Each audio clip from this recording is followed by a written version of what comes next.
this country is at war with Germany. We shall go on to the end. I remember the sheets of flame which came up and almost blinded us from our guns.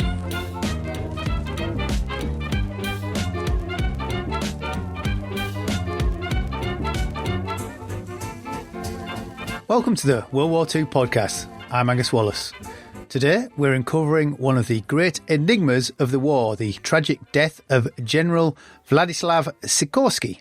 Sikorski was a towering figure in the Polish government-in-exile, a man who held together the hopes of a nation during the darkest days. His sudden death in 1943, when his Liberator crashed into the sea near Gibraltar, shocked the world and raised a swirl of questions that linger to this day. Was it an accident, sabotage, or something more sinister? To help unravel this mystery, I'm joined by Chris Wroblewski, who, with World War II air crash detectives Garth Barnard, is the author of Sabotage, an in-depth investigation into the 1943 Liberator crash that killed General Sikorski. With Garth, he has pieced together a gripping tale of conspiracy, wartime politics and investigative research. Chris, thanks for joining me. We're going to be discussing General Sikorski. Now, it may not be a name that I think many people will be familiar with. Who was he? Sikorski, he had been in the 1920s during the Second Republic. At one point, he had been the prime minister, and later he had been the minister of military affairs. He had fought in their war of independence and also against some Russian incursions. And then after, you'll forgive me, the Pudlinsky coup, like the Marshal Pudlinsky, when he came into power, Sikorski fell out of favor with him. He had been popular with Linsky at one point because he had fought in the wars. He was good. He was a good soldier, good tactician, but he kind of fell out of favor with Pudlinsky because I think that particular government was a little bit more authoritarian, whereas Sikorski was a little bit more liberal in his political beliefs. At the start of the Second World War, he did not really hold a military post. He was still a general, but he had no function. He held no post. He asked for some command authority, and it was not given to him. Pre-war, he had written several books, several articles about warfare and things like that. I think around September 28th of 1939, he escaped to Romania and eventually found himself in France, and he was made the commander of the Polish army in France at the time. So that's kind of a brief summary of his rise to his position. And later on, he was commander-in-chief and the prime minister of the Polish army, Polish government in exile.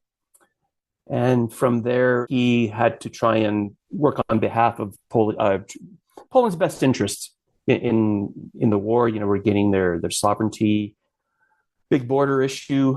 It's very complicated, Poland, because obviously it's taken over by the Germans and the Russians in 1939. So Poland's against both belligerent nations, but suddenly, I guess from 1941, when Germany invades Russia, from Poland's point of view, my enemy's enemy is my friend. That's pretty much sums it up. Yeah, I'm right in saying he negotiates the deal with the Russians for the Russians to release a lot of the Poles, so you get this Polish army forming in the Middle East as they come out through the Caucasus, those Central Asia, southern part of Russia, just north of Iran. They have to cross the Caspian Sea. But yes, that deal doesn't necessarily make him popular with people, does it? No, it doesn't. That's called the Sikorski-Mayski Agreement. Now all the Poles have been released, and of course.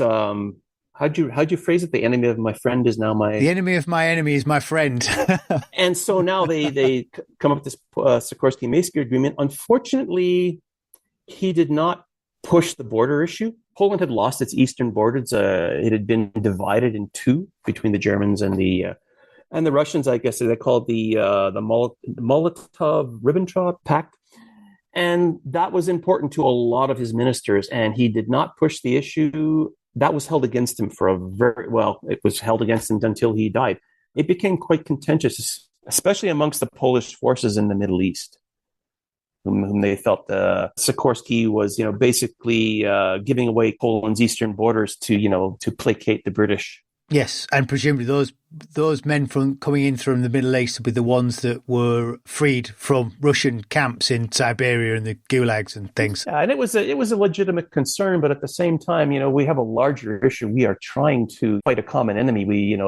That's eventually what the British and the Americans were trying to impart upon Sikorski, that we have a larger issue to deal with. Yes, we understand that Kachin, 20,000 Polish officers being lost, but the larger issue is to defeat the Germans. That's a pretty hard pill to swallow, and not a happy pill to swallow. Yeah, it's the Germans, isn't it, that dig up the Russian massacre of 20,000 Polish prisoners of war. And interestingly, as a side note, one of those officers was my great uncle Joseph Krowoshansky, and he was an infantry officer in the 12th Polish Infantry Division, captured with his brother, who was a corporal, and they were separated.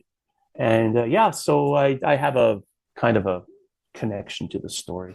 So the night in question that we're going to be looking at, Sikorski's, I think he's flying back from the Middle East, and he makes a stop in Gibraltar. I just wondered, when you're flying a VIP, he's a head of state, what's the protocol? I mean, how you hear about VIPs being flying around, but I'm not quite sure when people really think about it. You land in somewhere like Gibraltar. Is there a big song and dance? Do they do anything extra for the planes? Do they swap planes? What's sort of the protocol? Do they have to strip down planes and maintain them? Is there heavy security? How does it work when you're flying a head of state around? From what I've been able to pull together, it was pretty routine. A lot of aircraft flew in and out of Gibraltar, transports, either for VIPs or just transporting personnel, cargo, freight. The standard transit through Gibraltar involved an overnight stay, refueling, possibly some servicing if you have any items, engine issues, some servicing, and certainly there were elements of any squadrons, like 511 Squadron did have a maintenance attachment in Gibraltar, so they would do the standard checks on their Liberators. The security for Sikorski at the time, there were I think 6 officers and 100 NCOs responsible for security of the aerodrome, the perimeter, roving patrols, the Gibraltar Self-Defense Force, or I think they're constabulary. They oversaw all the entrances to in and out of the airport. Sikorski himself had a small contingent of security people. His adjutant, a fellow named Ponticuski, he was a naval officer. He was his personal bodyguard. And there were also 3 gendarmes, or 3 military police, and 1 agent, which was also not like a secret agent, but later labeled them as couriers, but also a form of personal protection. He might as well have just been a military policeman. And so they just basically oversaw his access to the convent where he was staying, his apartment, vetting visitors and things like that. But Ponticuski was his adjutant, was his personal bodyguard. You see a lot of pictures of Ponticuski in Cairo. Wherever you see like pictures of Sikorski, they'll see either shaking hands with soldiers or civilians. There's Ponticuski in his white uniform just off to one side. That was kind of the overview. There was a protocol. I don't have at present the specific information as to what his security arrangements were on Gibraltar. Can only infer from the documents that I got recently from the Polish Institute and Sikorski Museum, but you can infer what that looked like, roughly. But Gibraltar was an island fortress, so the last thing you're really concerned about is an assassin or a saboteur. Like they were working pretty hard to prevent sabotage, from Spain, because obviously you're overlooked by Spain, and so at any point, the Spanish could be filtering people across. So presumably, it's high security. So talk us through the night of the crash. So in the hours previous, he had gone to several functions. He had sent a telegram to Roosevelt because it was the American 4th of July. I think it was like the 167th anniversary of the 4th of July in the States. So he sent some congratulations to Roosevelt. He attended some functions. He inspected about 95 Polish escapees who had come through Spain onto Gibraltar, and they would transfer through. There was a dinner function. He inspected the Somerset Light Infantry I think he also did a quick tour of Gibraltar's facilities. Not that he hadn't done it before, but it was just sort of an obligatory event. And then eventually he received a message that the aircraft was ready to depart and at your convenience. And so they showed up. The official story is that there was all these official goodbyes. Everybody got on board. The aircraft taxied away, went to the end of the runway, did a long run up. Everybody thought that was kind of odd, but not unusual. Took off, climbed, descended, and kept on descending into the water. From witnesses who have since come forward, there was a bit of a confrontation between the ground crew and the Polish staff who wanted to load contraband items. There's talk of liquor, and an argument ensued. Somebody pulled out a pistol, waved it around, just kind of, as Garth puts it, G it up, like, okay, enough arguing. The flight crew, Purcell, the pilot, was quite resistant to this. Anyway, it got loaded. One of our eyewitnesses did confirm that he did see the daughter, his daughter, Sophia. She did look out the window. And so she was on board. There's some talk that, she was spirited away by Maysky, the Soviet politician who'd passed through Gibraltar. There's been, of course, suggestions that, the aircraft was overloaded. But no, in the end, at some point, just based on the research, a rag was stuffed into that area of the elevator. We can talk about that later. That promoted a jamming once the aircraft had taken off and in flight. And that was the reason for the aircraft's plunge into the ocean. So the aircraft takes, how long is it in the air for? Is it like 16 seconds? Did I get that right? 16 seconds, and the actual locking, or not, I don't want to use the word locking, but the actual jamming of the elevators happened probably in the last 7 seconds. It's an incredible short period of time. So presumably it's not that far offshore. In the end, the distance was approximately 700 yards. So you're within eyeball distance. People, even if it's night, presumably you have eyewitnesses, and presumably people can get to the scene fairly fast. Well, according to the Court of Inquiry, they had some rescue boats that got there within 10, 12 minutes. There was a group of airmen who got a dinghy out and rowed out there, and they pulled the pilot aboard. But yes, they were able to get there fairly fast. Sadly, only the pilot survived. Sikorski was... again, this is from one of our eyewitness accounts. Sikorski was pulled. He was alive at the time, and he died in the arms of a British officer. Unfortunately, he had suffered some major trauma to his skull, so he died in his arms. That was Alan Beaumont. Yeah, he was in air traffic. It's amazing that the pilot survived. Do we know how he exited? Yeah, I was just sort of thinking of aircraft. You're suddenly There's an old, who's the Dave Allen joke about aircrafts in case they put down in the sea. He says, aircrafts don't put down in the sea, they fall like stones. This idea of, when it crashes, do we know the pilot survived? Was the pilot sort of, well, maybe we should look at the pilot himself, because the pilot's an interesting character. The pilot is a very experienced pilot, wasn't he? Edward Pachal. He's a Czech. He's Czech. He had quite an interesting career prior to joining 511 Squadron. Was in the Battle of France, Battle of Britain, Battle of France. I think he 1 victory, 2 shared. Battle of Britain, 2 victories, 2 shared. Prior to that, in Czechoslovakia, flew for Bata, accumulated a lot of hours, a lot of night flying hours. After the Battle of Britain, transferred to an OTU, was trained on Bristol Beaufighters. Again, a lot of instrument training involved flying in for night interceptions, so night fighters. Eventually transferred to, I think, 116 Squadron, and then Flight 1425, flying a Lockheed Hudson from Bournemouth to Gibraltar to Malta and back. He flew that route a lot. And then later on, again, transferred to 511 Squadron, was trained on flying Liberators.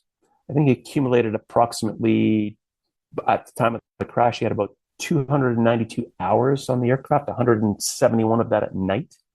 Very competent pilot. And of course, a lot of people have raised questions about, why was he wearing his life jacket?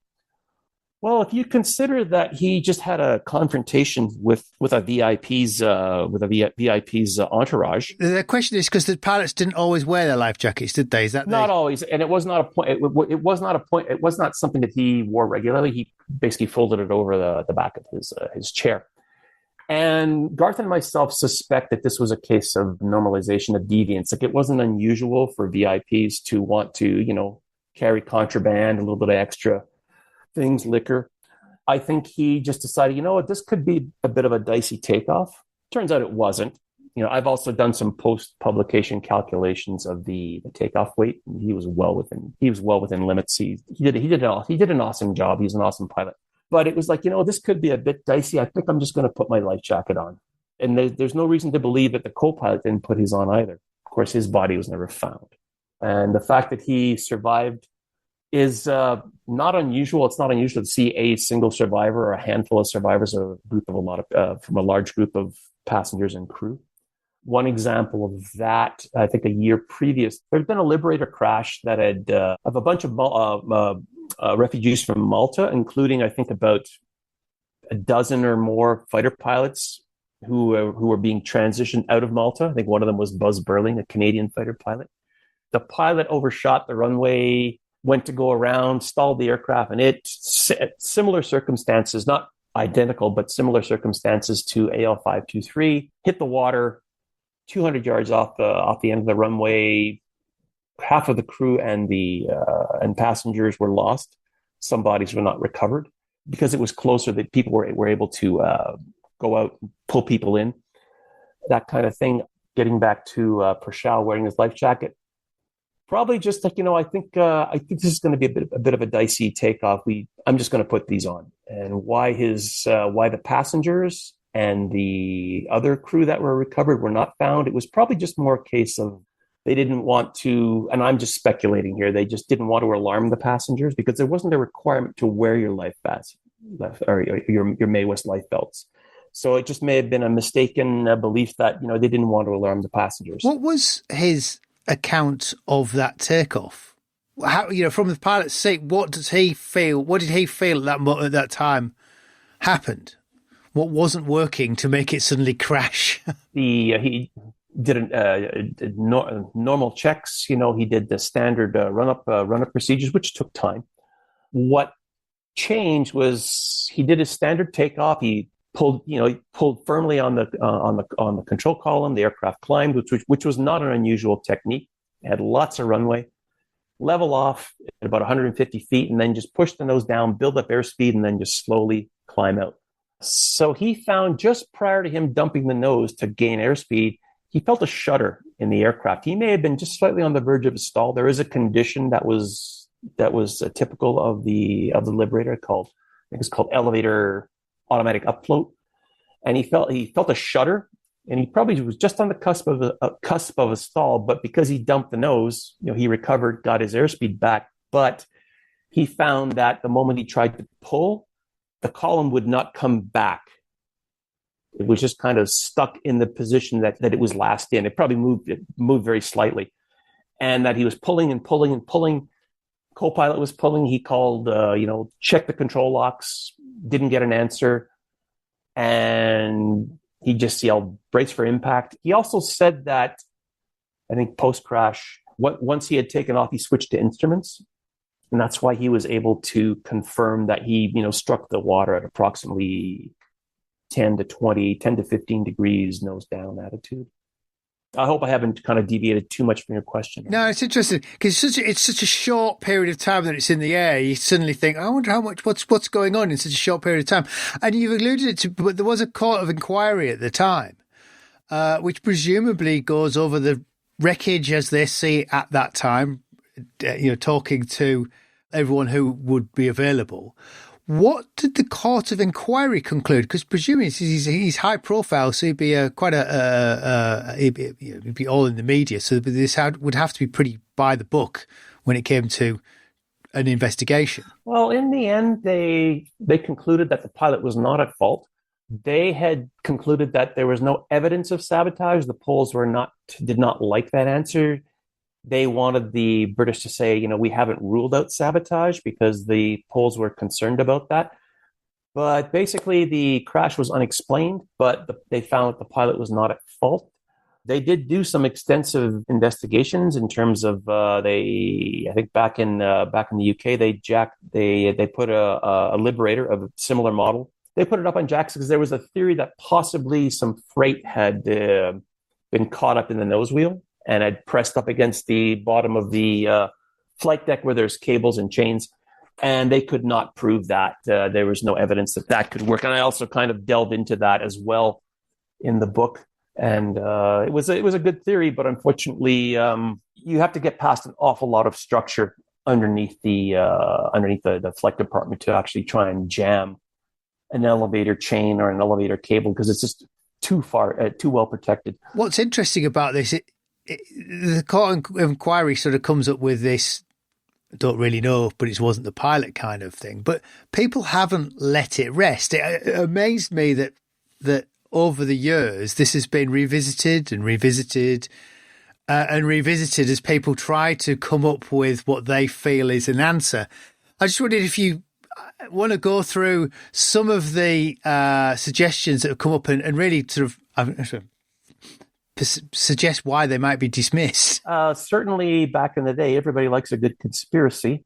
Mr. David Irving, he was the first proponent that this was he kept changing his theory, but originally he was suggesting that there was that the pilot was a smuggler, that it was due to the overloading, for which he could not prove. He claimed that there were 30 to 40 cases of liquor, for which I suspect that he got that number. So I'm just going to deviate a little bit. Victor Cazalet, who was also on that aircraft and died in the crash, had written a book back in 1942 called With Sikorski to Russia, which is an interesting read. But at one point, he mentions how Sikorski was taken out on a destroyer out to Tobruk to go inspect the Polish troops defending the line in Tobruk. And he, just to show some generosity, he had purchased, I think, about 30 crates of liquor, of whiskey, to give to the Polish troops on the front line, which was a very generous thing. And I suspect that that's where this magic number of 30 to 40 cases of liquor was magically just thrown in there. I don't think there was as much as people think. Okay, so overloading, not likely. General Anders, who was in charge of the Polish forces in the Middle East, his aide-de-camp, a guy named Klimkowski, was he had some very strong right-wing opinions about Sikorski. They were quite put off with his politics, that he had given up the eastern borders to placate the British, and he held some very strong views against Sikorski, to the point where there were threats against Sikorski's life. I think Sikorski knew that there were some rumblings about there may be an attempt against his life in the Middle East, but of course he was going to go there and get things settled down. There's the haversack as well, isn't there, or a mailbag? Yeah, the mailbag, that theory didn't go very far.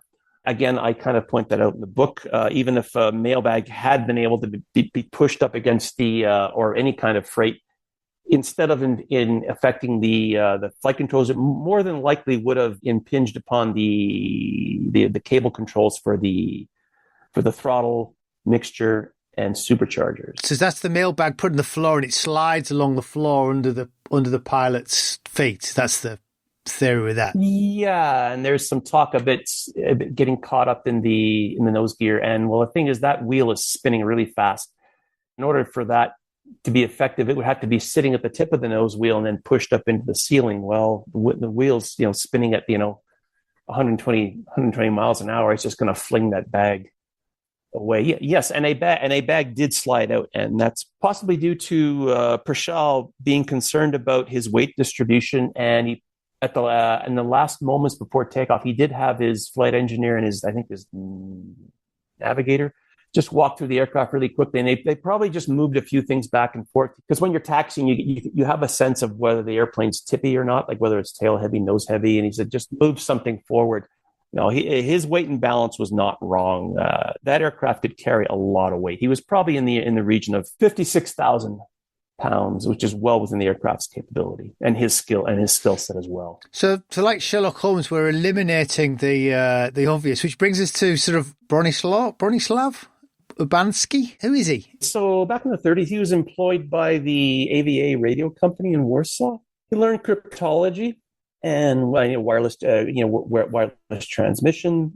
Apparently, he worked on the Polish copy of the Enigma and the construction of it. Eventually joined the Border Protection Corps and was an intel officer in the Polish military. They call it Section 2 or Bureau 2 or Section 2 Bureau.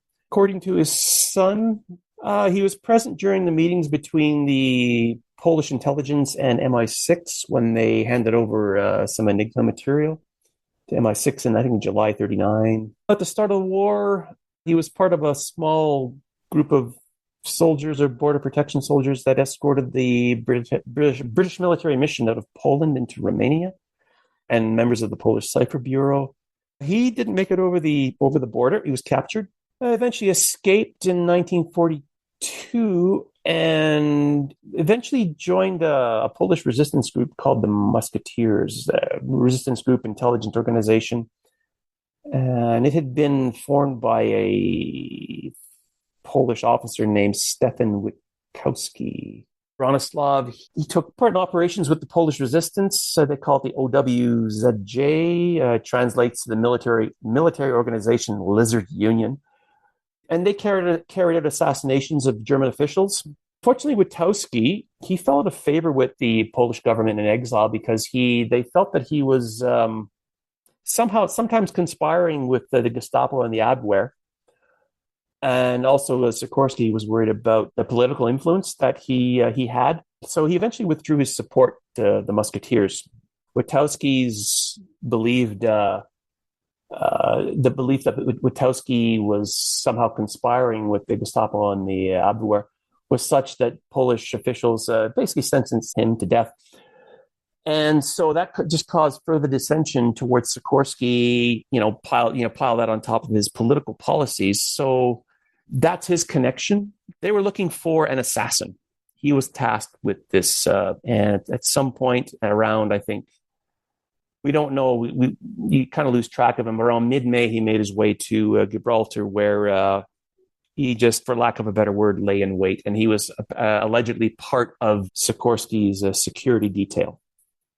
But again, we have no evidence to that effect. But certainly, it's plausible, just given the information that we now know about what the procedures were for Sikorski's protection.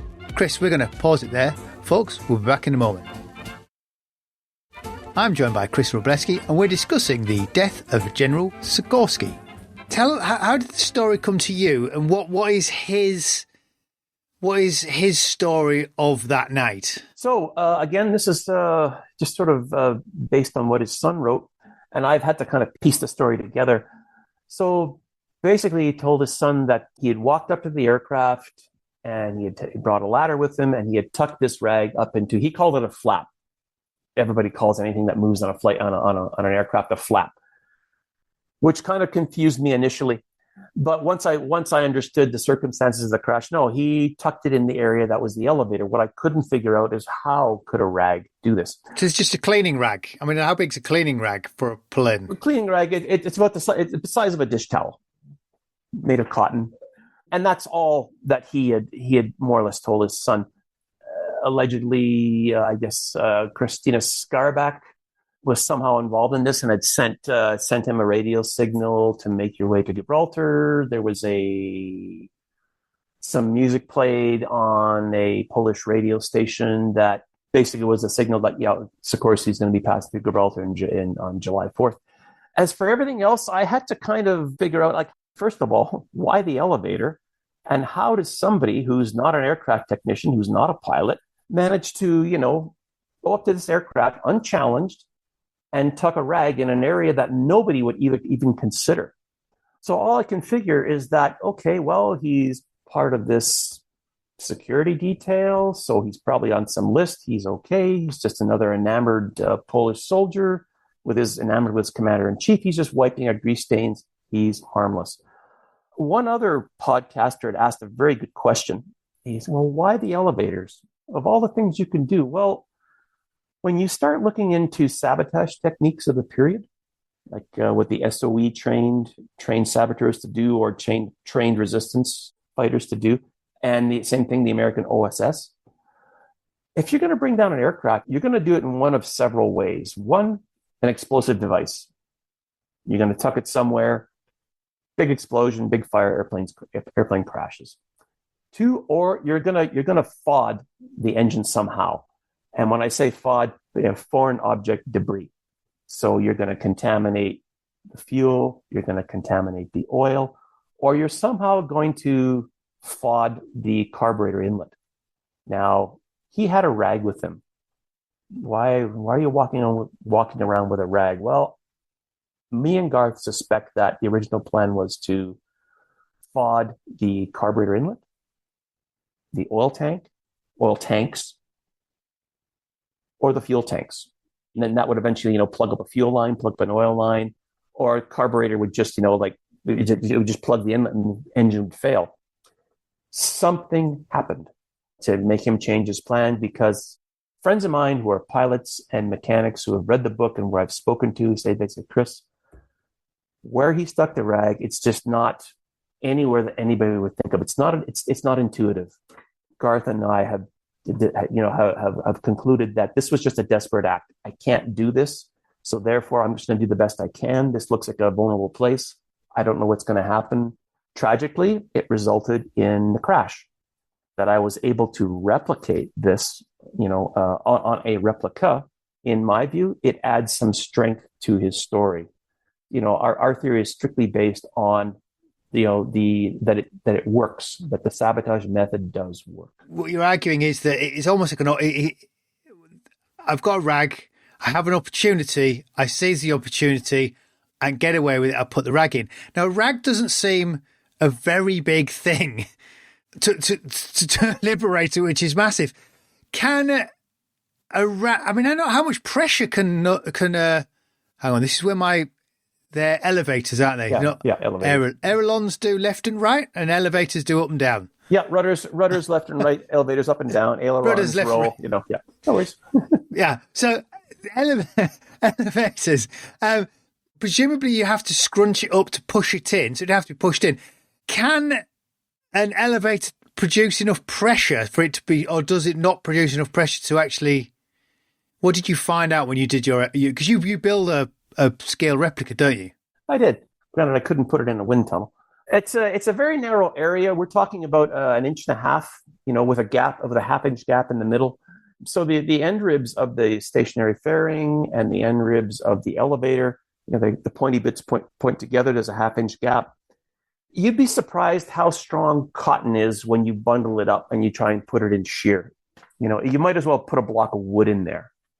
I had no faith in this working. Like when I built this replica, I thought, I mentioned to Garth, Garth, we've been kind of going in circles with this. This was about 2021, 2022. So, Garth, we've been going in circles with this. I could either move this forward, or I can shut down this whole story very quickly if I just had access to a Liberator. And of course, we don't have many Liberators here in Canada. We have one in Ottawa. I live in Calgary. So I did the next best thing. I found some drawings. I scaled them up. I said, well, here goes nothing. And it locked up. And at first I thought I'd done something wrong. Like, no, this can't be right. So I reset it all, did it again. I said, no, this is locking up. Oh my goodness. There is something to this guy's story.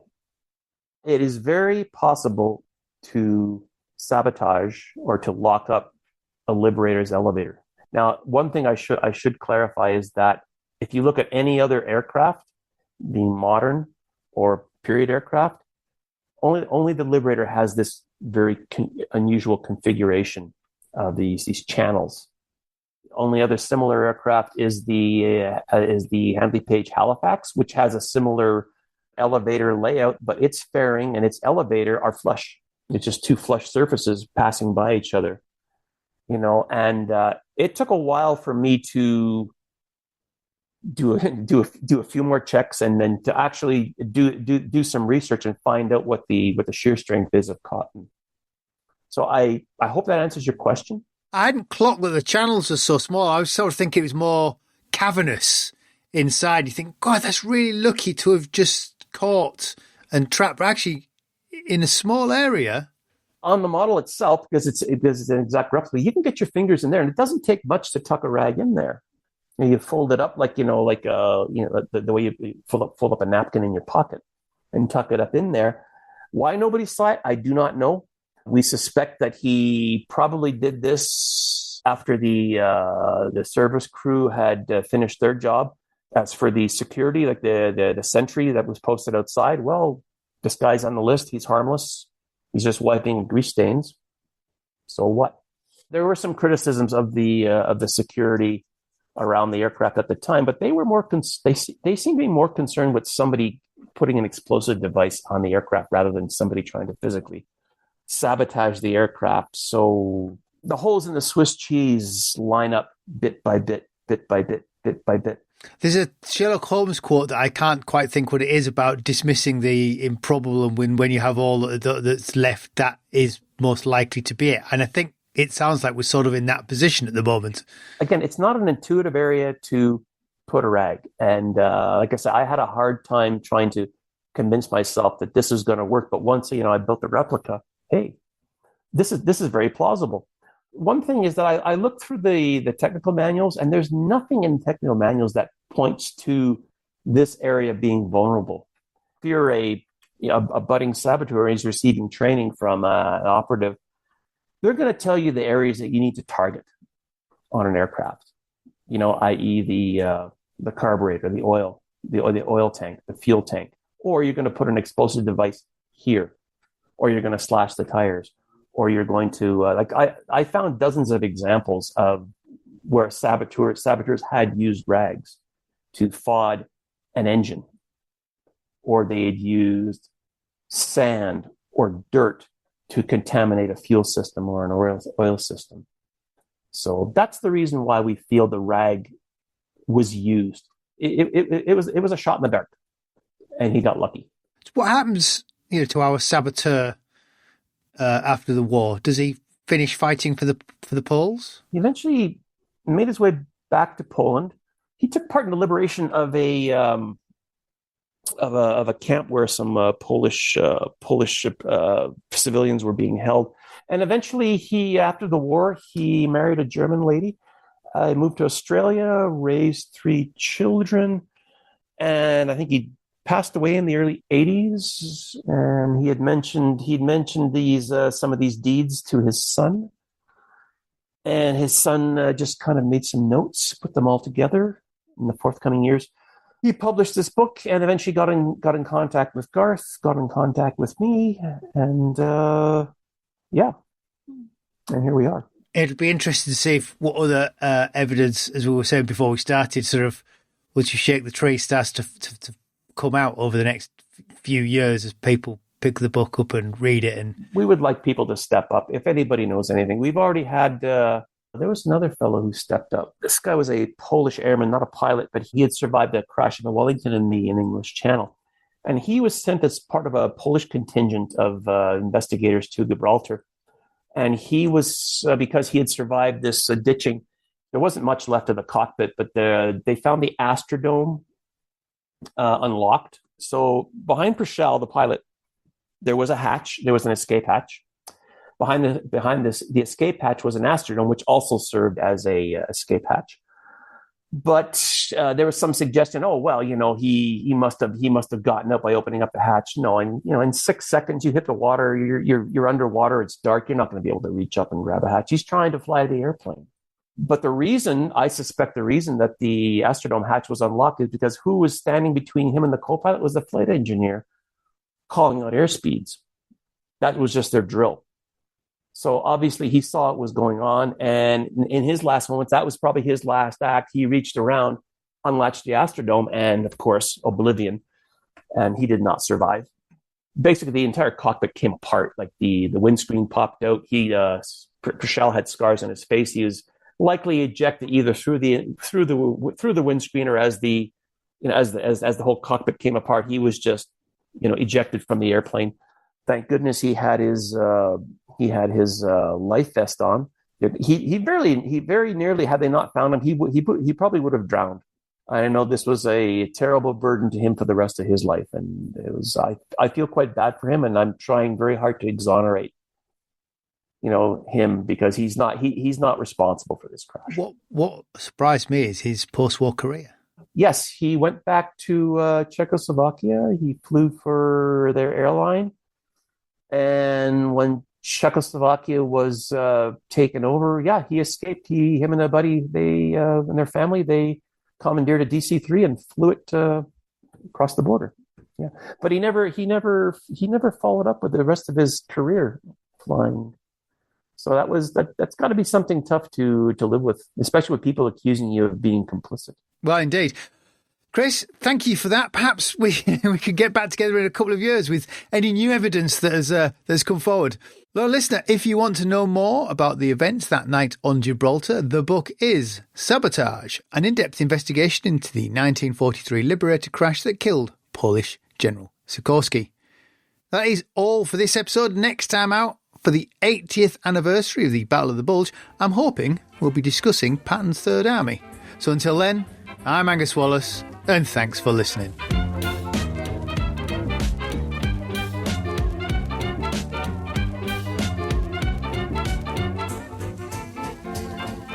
Jerry 88mm gun hit our tank, blew us the hell out of it. Stalingrad can never be repaired. As Allied Commander-in-Chief, I have granted a military armistice.